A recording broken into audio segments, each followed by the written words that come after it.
This is Ivy Unleashed, a Gold Ivy production. Welcome back to Ivy Unleashed. Happy Mental Health Awareness Month. We are so grateful you are tuning in because it means that you are taking your mental health seriously, and we all need to. Yes, we are all about mental health. All 140 plus episodes address how important it is to check in with yourself and find simple but powerful ways for you to care for your mental health. Yeah, and like I said, the fact that you're tuning in means that you value your mental health. We love to hear how much our guest stories and tips, along with our own vulnerability, are helping you and the people you care about. You sharing these episodes with your loved ones help our reach to make sure these inspirational stories and mental health tips get to the people that need them. And the biggest help that you can provide is to rate our show and leave a review. So here's your cue. Just take the next 30 seconds to quickly scroll under Ivy Unleashed, tap the stars to review, and leave a few words about the show. Yeah, we want to continue providing value in the world and extend this goal to as many people as possible. We wouldn't be asking if it wasn't crucial to our success and our reach. And we want to specifically thank a listener that's already been generous enough to leave one. So today we are highlighting Katarina Joy. She said, obsessed with this podcast, extremely informed women who keep it real, super refreshing, helpful, and inspiring. So thank you, Katarina Joy, for these sweet words, helping us in our mission to inspire and empower people every week. All right, so back to mental health. We found some alarming statistics that we need to talk about. We know that mental health is something that we need to focus on more, and that's why we're doing what we're doing. But actually seeing the numbers that come along with this, where we got them was from the National Alliance on Mental Health. So these are United States statistics that we kind of want to run through just to create some awareness around how big of an issue it really is that, you know, people are diagnosed with certain mental health struggles. Some people aren't. And I think knowing these numbers is important so that you know how important it is for you to help yourself and help other people. It's a problem.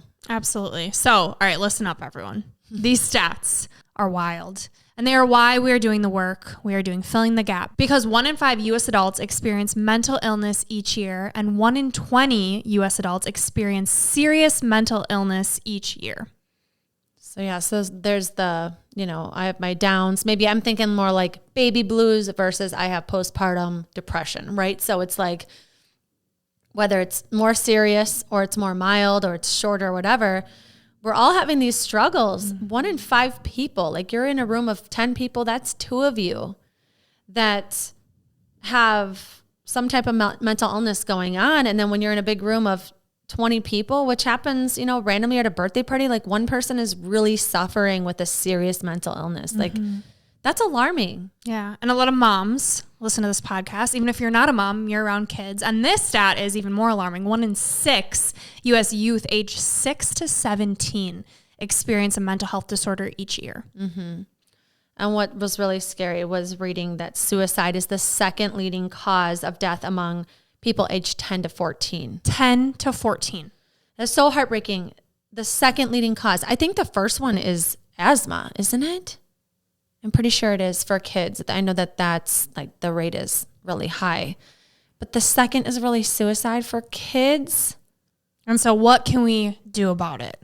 Well, because there's an average delay between onset of mental illness symptoms and treatment, that is 11 years. It takes an average of 11 years from someone to notice that they're struggling to actually getting the help that they need. So I don't want to say we're normalizing mental health, but we're making it a priority. We're putting some pressure on our listeners, on us to do the deep work that it takes to help not only ourselves, but future generations. Mm-hmm. We know that trauma, it's genetic. There's genetic dispositions of carrying these certain mental health issues. If your parents have anxiety, depression, you're more likely to. And so let's figure out how we can break this cycle, because 155 million people live in a designated mental health professional shortage area. That's a lot of people. Yeah. So all of these, 155 million people in the US, when they do need mental health help, they don't have it. They don't have it anywhere in their area. And I know some listeners that are in those types of places, right? That they're like, yeah, I don't even know what I would do. I don't even know who I would call. right? And so this month we are going to have a lot of guests on to talk about mental health, about their mental health struggles, their stories, all kinds of things. But we're also going to provide a lot of resources because we want you to have a hotline to call, right? You may not be able to go physically somewhere instantly, but you do always have support. And so we're going to provide some suicide hotlines, some mental health resources. We want to just make sure everybody knows, like, in a pinch, if I am feeling like I'm going to harm myself or I feel so low, I feel so alone, that you're not, that you can just, you're one phone call away from some help. Yeah, and there's resources, all different types of mental health resources we're going to provide, like Andrea's saying. But I want you to write down this number right now and don't forget it. It's 988. Just like we all know 911 is for help, 988 is Suicide and Crisis Lifeline. So you can call that number if you are in a pinch. If you can't remember where to find this resource that you heard from Ivy Unleashed, you can call this number and get the help that you need. Mm-hmm. And I know you were just talking about, it might be in your family that there's like anxiety, there's depression and stuff. And I think it's important to just maybe start those conversations with your parents. So if you've never talked about it with your parents or your cousins or your aunts or uncles or anything like that, it's important to get that conversation started. So, one, like, you're not bringing this on yourself. This is not your fault that you're struggling with anxiety. This is not your fault that you're depressed, right? This is something that's going on in your body. Mm-hmm. We'll obviously give you tips and ideas to work your way out of it. But just, I think even having the awareness of like, okay, there's a long line of family members that have really struggled with anxiety or, fill in the blank of what it is. And I remember specifically in my family, one of my cousins at Christmas, he was saying, I don't know if you guys are aware, but I've been clean and sober for X amount of time. And nobody in my family had really talked about it before. And he was like, I was using it to mask my anxiety. I think we have a lot of anxiety in this family. What do you guys think? And it was like crickets. It was like, everybody was so stunned because we've never had a conversation like that. And there was like at least 20 of us in this room. This was like a couple years ago for Christmas. And it got this conversation started. And yes, it was a little awkward and weird at first, but I know by the end of it, it was so nice that people are like, oh yeah, I struggle with anxiety. Oh, I struggle with anxiety in a group, or I cannot stand doing this because I get so anxious or whatever it may be. And it felt like really getting to know these people I've known my whole life, like actually get to know them. And then hearing about their struggles, it created this closeness that we didn't have before. Mm-hmm. And so although it may feel uncomfortable or new or like, I don't know if I should say this, it's the truth. The truth is you're struggling. The truth is you feel this way. The truth is you want to know more about your family. You want to know if anybody in your family has ever had depression. Asking those questions can kind of get a conversation started. And if you do feel like you're alone in it, at least you've told someone that you're struggling so they can help you or they can check in on you, because that's ultimately what we need, is someone to make sure that we know loves us, cares enough to check in and make sure that we're doing something about it. Yeah, people can't help us if they don't know we're struggling, right? And as you're speaking, what I'm thinking is the truth will always set you free. And it's liberating to get off your chest. I'm sure your cousin just saying that was a little uncomfy, but you'll notice that as you get sober or you're doing things that you haven't done before, that level of discomfort you can sit with is a lot higher, and you know the reward that's coming. I just got, what did I hit? 30, I think today's 38 days of no alcohol.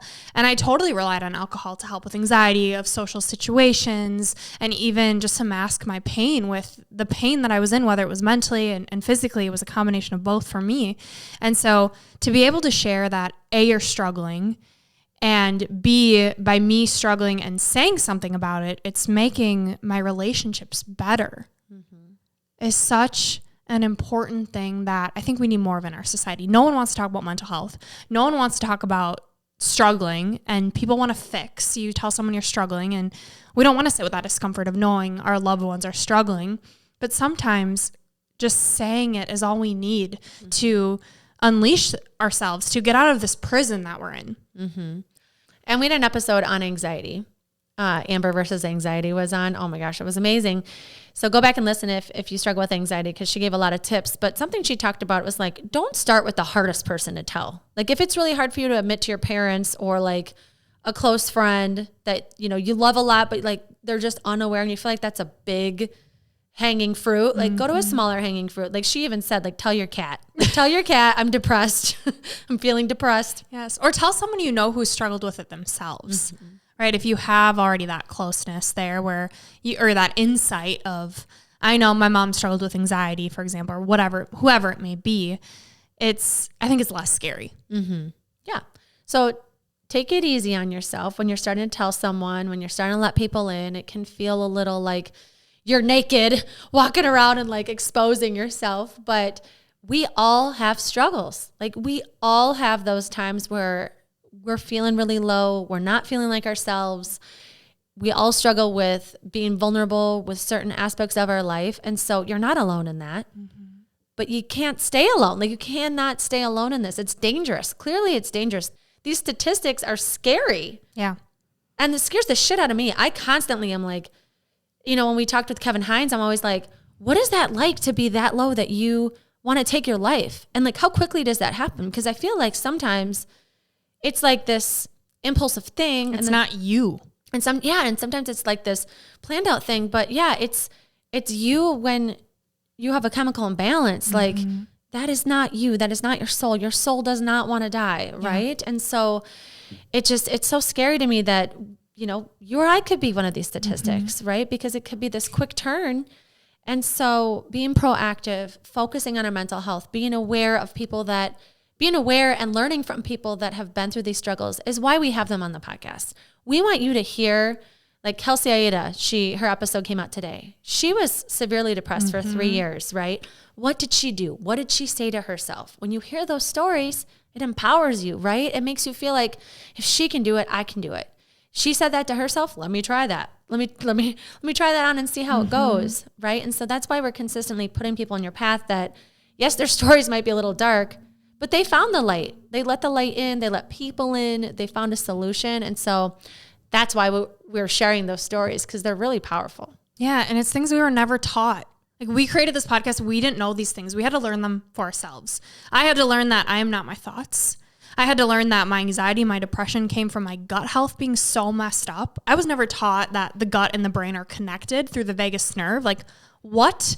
I remember hearing about the vagus nerve, and I'm like, this is a joke. This spirituality stuff is woo-woo, and now I'm a woo-woo girly, and it's changed my life. Yeah. But I wasn't taught this. I started struggling, and I got pawned from doctor to doctor. I was taught it's all in your head. Okay, maybe it was, but what do I do?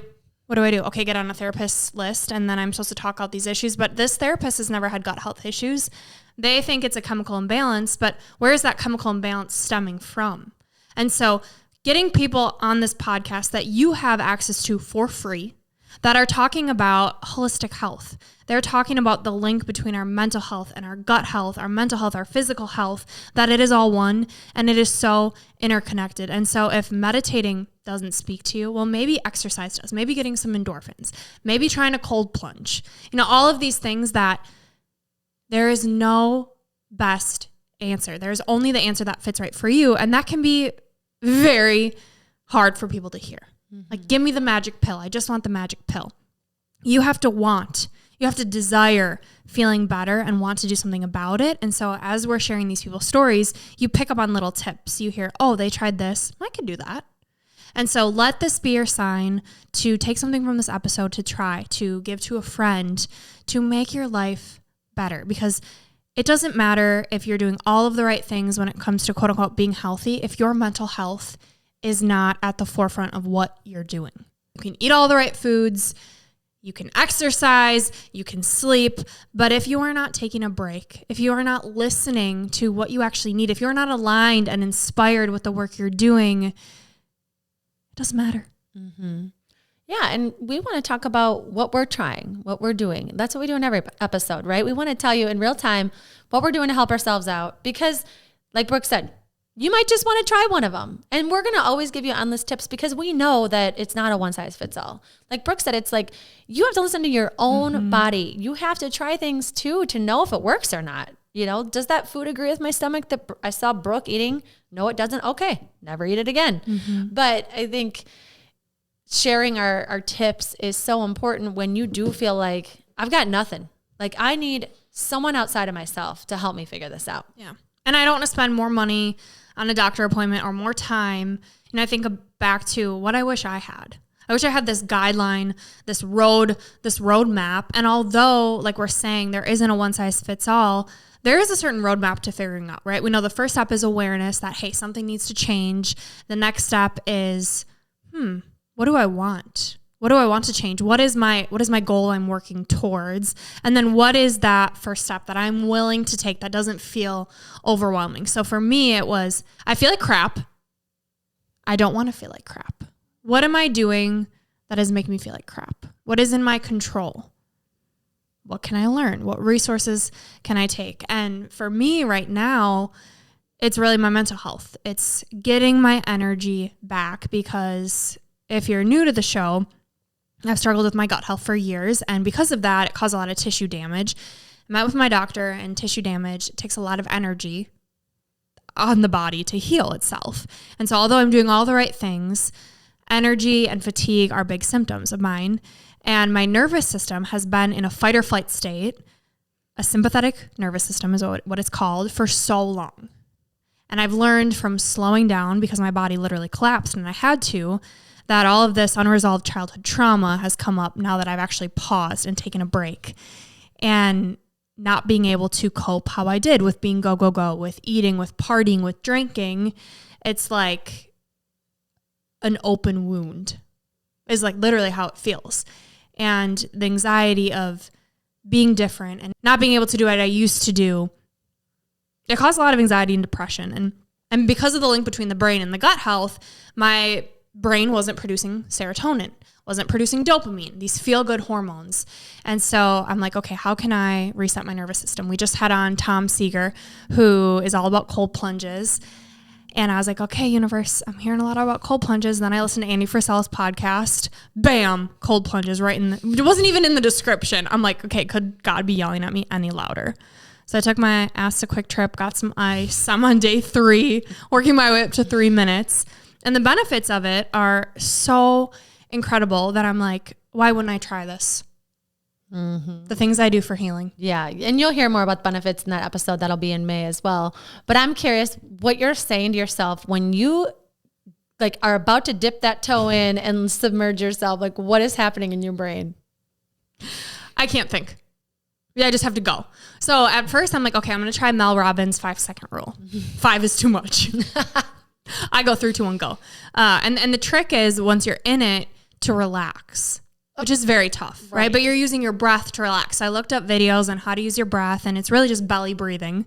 And so you're activating your parasympathetic nervous system, your rest or digest. And so it's deep breathing.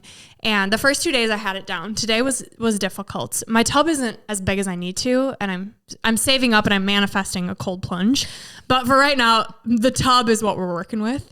And so I think the hardest part is the time that it takes to fill up the tub. So how much ice are you putting in this thing? So right now, because we are money conscious, we are just using half a bag of ice. Okay. Because like that can add up. Mm-hmm. Buying all this ice for 1 minute. Like let's try and be sustainable here. So I'm using half of a big bag of ice, and I'm going to work my way up to more and to longer. Like I said, 3 minutes. I don't know if I said this, but 3 minutes is the goal. Right now I hit 1 minute and 10 seconds, and I get my breathing done, and then I just go. Like a minute goes by so fast. And I learned that the first time I did it was like really how quick it goes. But when you get out, you feel incredible. Like what? Well, first of all, it's like, holy shit, I just did that. Like, hell yeah. Like I just put my body willingly in freezing cold water. And I hate the cold. It's so funny because it's like, we are really trusting these scientists. Like you are choosing to fill up your tub with cold water, put ice in it, go to the store, get ice. Here's how I know it was legit and why I will do these things. Because I've seen the evidence. I've heard the evidence from other people. Mm-hmm. And if you believe in this so wholeheartedly, you've felt the benefits of something that is free, there's got to be something to it. So yes, it's costing me to buy this ice, but I'm not buying a supplement. I'm not putting a chemical in my body. It's just literally helping me reset my nervous system. And so, I mean, same thing with coffee enemas. If you would have told me I would be putting coffee up my butt once a week, I would have told you you were bad shit crazy, but here we are. And it's the science behind it. Like, I've done the research and then I felt the benefits. So how do you know, like, tell the people how you know your nervous system is off? Like, what are your cues that you're like, I need to do this cold plunge because I know it's my nervous system? My anxiety is so bad. My heart rate, it's when I can't just sit and relax. I can't be present in the moment. And so, I mean, like your mind's racing and your heart's racing? Yes. Okay. Yes. I always feel like I need to be doing more. And I think part of that is just being an entrepreneur too. Like Andy Frisella, that's what he talked about, was being an entrepreneur for so long. His system was just jacked, and he took antidepressants and tried all these other things, and they just weren't working. And for me, I've had a similar experience. And when you are in pain and your pain outweighs the thing you are willing to do, like the pain of me staying in this anxious state for the rest of my life versus being cold for 1 minute is worth it. You know, like I hear the freedom, and I felt this way too when I was learning about all of these people that have healed their gut and done all these natural remedies, was like, you can just tell when people are speaking their truth. They're not trying to sell you anything. They're just saying, this makes me feel so good. And that inspired me to be like, I'm willing to try it. Like, I have one life to live, and I don't want to live it anxious. I don't want to live it depressed. I was never suicidal, but there was a point in my life a few years ago when I didn't want to get out of bed. And that pain, I'm going to start crying, but that pain was so deep and real and raw that I would just be like, okay, God, I surrender. Like, what do I need to do? And then you hear about a coffee enema and you're like, okay, what's worse, putting coffee up my butt or being depressed? I got nothing to lose. Exactly. Except for all the shit in your body. Which is needed. Get that toxic load out of me. And I'm not saying put coffee up your butt, try a cold plunge. I'm just saying these are things that have really helped me, that people in society and our culture isn't talking about, because marketing is really great these days. They're trying to sell you a product. They're trying to sell you a promise. And the promise I'm selling you is find what makes you feel good and have that be a boundary, a non-negotiable for your life of what do I need to do to make me feel good, to help get me out of this rut. And if instantly changing my state from normal to ice cold and shocking my nervous system. Like, there's a reason when you're having a panic attack, put ice on the back of your neck. That's activating your vagus nerve. Hold ice in your hands. Like, radically shift your temperature so it shocks your nervous system, because what you're doing is you're getting out of your sympathetic nervous system, your 2 million-year-old brain, and you're tapping into your logic brain of, oh, wait, okay, I'm not my thoughts. What is my truth? I'm okay. Like, it helps create that space for you to think differently, because you're just playing and you're in this cycle of these thoughts you've had for so long. Like, think about, Tony Robbins talks about, you have an emotional home. And for so long, my emotional home was anxiety. It was depression. It was fighting to find answers. And now it's like, you're not fighting anymore. Like, you're safe. So I'm convincing my nervous system that I'm safe after not being safe for so long. Yeah, that's powerful. I'm proud of you. Thank you. I think it makes me like emotional to think about an emotional home, right? Like, because you have it within you, but then when you're a parent, you're trying to create that in your kids and build their trust in their own emotional home. Like, you know, I'll say these affirmations with my kiddos if they're ever anxious, like, you're safe. You're able to get yourself to a calm spot. You can do this. You are in a warm bed. Like, you are okay. And it's like, I want them to be able to do that for themselves. I bet your mom is so proud of you for, like, wow, she is like really figuring out her own answers to be well.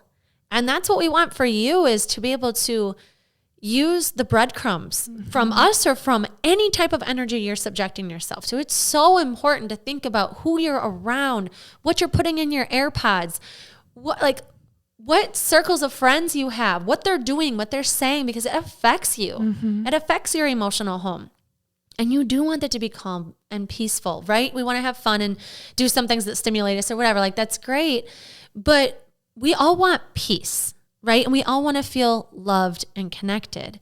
And if we're around people that are taking that away from us, robbing us of that, or if you don't have the ability to be in any situation without that affecting your bubble, that's why we're steering you to therapy. That's why we're steering you to like deeper friendships, right? Because if other people's input is affecting you or making you feel down or making you feel a certain way, we've got to build up that self-esteem. We've got to build up your trust and your abilities to stop that connection, to create a thicker bubble, to give yourself some space, because life's too short to be around shitty people that are robbing you of joy. Like, be around people that make you feel like you're important, like what you say matters. You feel seen, you feel heard. And if you don't, you know, if they're having a hard day and they're, you know, whatever, that can happen. But like in general, does this person make me feel like I'm loved? And if I needed something, they would be there for me. And if the answer is no, we've got to change who we're around. Like, we've got to drop them or create some more space, create a boundary, whatever you have to do, because what's around you, what you're putting in your space that you're consuming really affects our mental health. Yeah. And I think it's both, right? I think it's who you're surrounding yourself with, what you're consuming, but then it's also what you're placing on yourself. Because for me, I'm now at this point in my life where I'm like, I am safe. Everything is so beautiful. I'm abundant. Like, I believe this, but my nervous system, my home, quote unquote, has been in this place of fight or flight for so long that it's like, I got to rewire the thoughts I'm thinking to myself. I got to be aware of what anxiety am I placing on myself? And so meditating, doing the cold plunge, whatever it needs to be, reading the books. Like right now I'm reading The Untethered Soul. That's all about being aware of what you're thinking and how that is making you feel. And so I just want to say, you can be around the best people in the world, but if you are being a negative whatever, I don't want to say Nancy for all you Nancys listening, but if you are having these thoughts that are ultimately creating your beliefs and how you feel, that's the source that you have to change. And we're going to have on Dr. Kate Jones, who's this healing facilitator and chiropractor, and she's going to rock your world. I cannot wait to record with her, because she says like the state that you're in, the emotional state that you're in is affecting everything that's happening in your brain. Right. And so I love that you're saying, you know, you're taking the ownership of that and you're really doing something about it. Like you are legit putting yourself in an ice cold tub. Right. Cause you can be like, so-and-so's making me feel like crap, and you're still being the victim. I mean, I always maybe tell my it's you're kids, surrounding yourself with them. I always tell my kids, like, your sibling is not making you feel that way. You know, they can't make you feel anyway unless you give them the permission, unless you hand them the power to make you feel a certain way. And that's a tough thing to learn. You learn that through your life. But what are you giving power to? What are you giving power to that is, quote unquote, making you feel a certain way? Right. Because you can cut that shit out. You can think about it differently. You can shift your perspective. Like, you can own the fact that you can feel any damn way you want to feel, unless you have something clinical going on. And that is why we're talking about this, because that shit is real. People do have bipolar. People do have depression. People do have anxiety. And we want you to get better. We want you to feel good. We want you to feel happy. We want you to just feel okay. And we want to empower you to be okay in whatever that means for you in your life right now, in the season, whether it's the next week, if it is literally the next moment. What can you do that feels like, okay, I got this. I can do this one thing. I can take a deep breath right now to get me through this moment. I think it's empowering to know that it is a holistic approach when it comes to taking care of you mentally. You know, the way you move your body, what you consume, what we're saying, whether it be food, media, people, it all plays a role in our neurotransmitters that are getting sent to our brain, that serotonin, that dopamine. And so, yes, it can be a chemical imbalance, but what is the cause of that chemical imbalance? And when you think about that, right, as your anxiety or your depression just being a symptom, it's not who you are. Like labeling myself as a depressed person, or I have anxiety, I am my anxiety, that was just a recipe for disaster. And there's a lot of different thoughts out there on that topic. But for me, it created that space of, okay, if this is a symptom, what can I do that's going to help? So I just want to say, it's important that we highlight all different areas of wellness because it all impacts the most important thing, our mental health. Mm-hmm. And there is no stigma here about medication either, because that medication saves lives. Mm-hmm. It is necessary. I'm glad it was invented. I'm glad it's been there for so many people. It has saved your life. And so we also just want everybody to know that we don't feel like there's any right or wrong way to do anything, really. That's why we have a podcast. That's why I have so many people on here, because we know we are not the expert of your life. You are. Mm-hmm. You are the expert.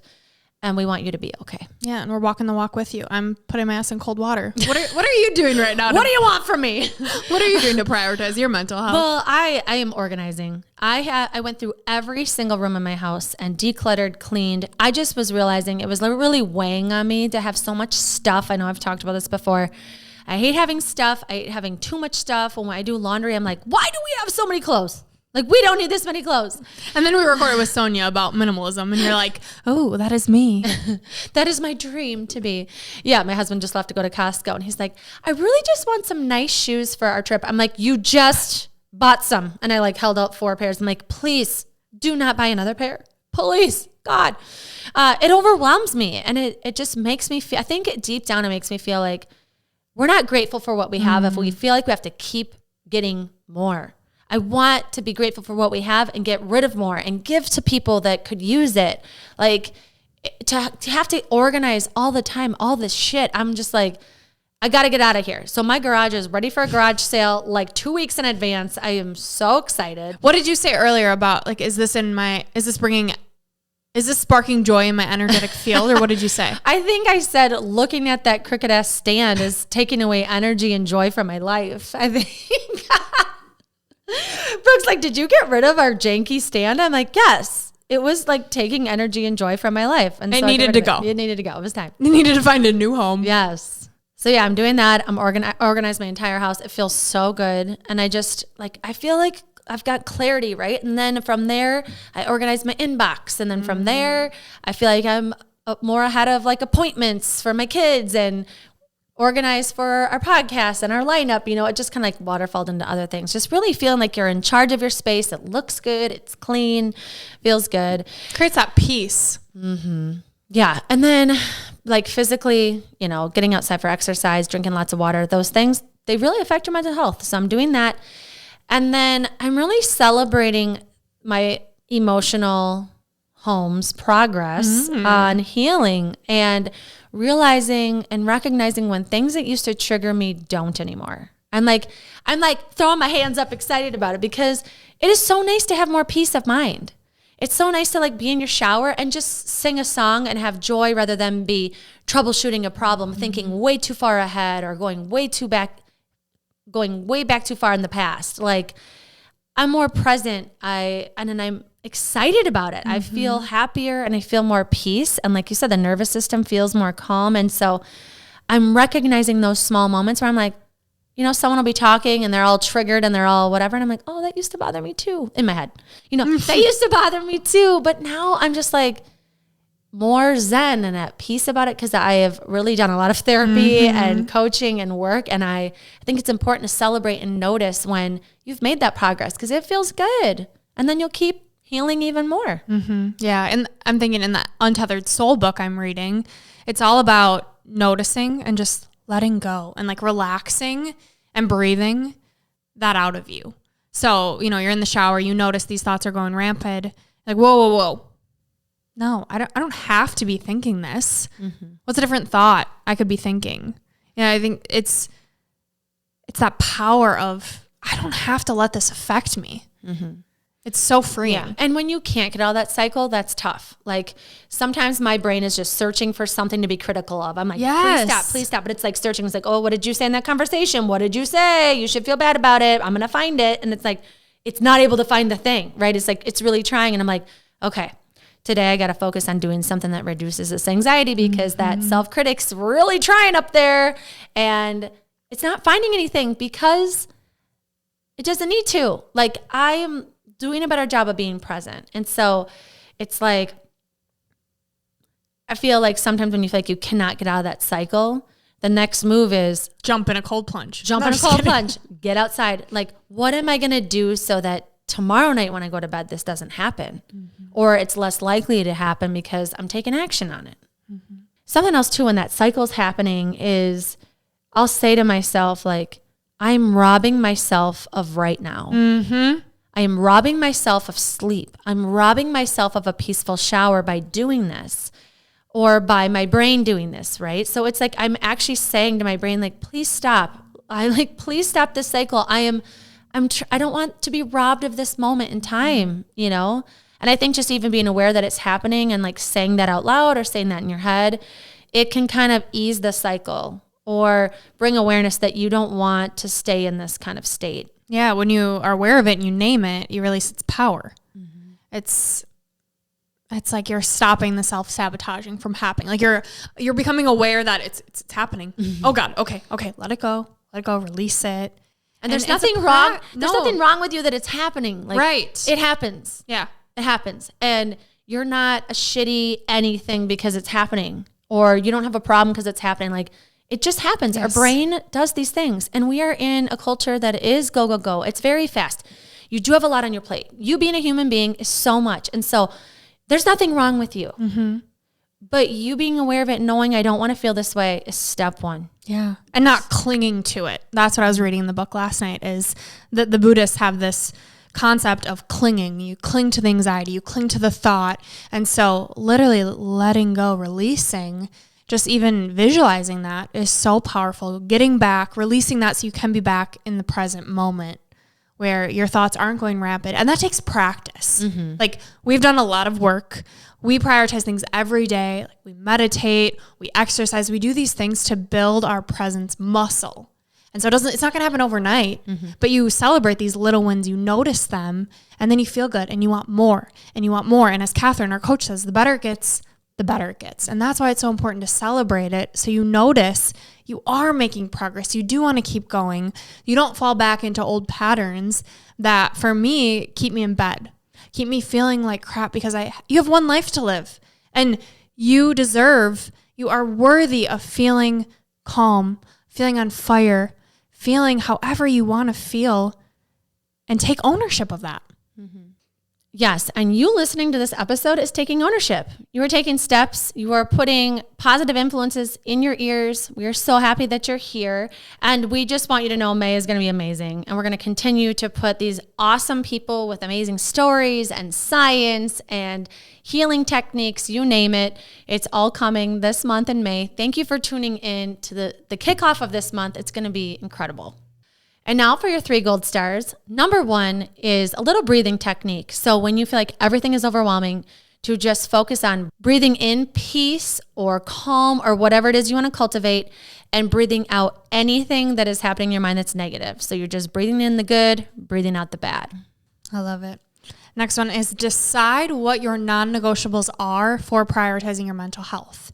Is it prioritizing sleep, making that a non-negotiable? Is it exercise? What do you need to prioritize every day to nourish your mind and your brain? And the 3rd gold star is to determine who the person is when you are at the lowest lows of your life and you know you've got to make one call. Determine who that person is and tell them that they are that person for you. I love it. And lastly, your piece of gold today is from Mel Robbins. Mel says, your mental health is everything. Prioritize it. Make the time like your life depends on it, because it does. This is Gold Ivy signing off. Listen to your truth and go chase your gold.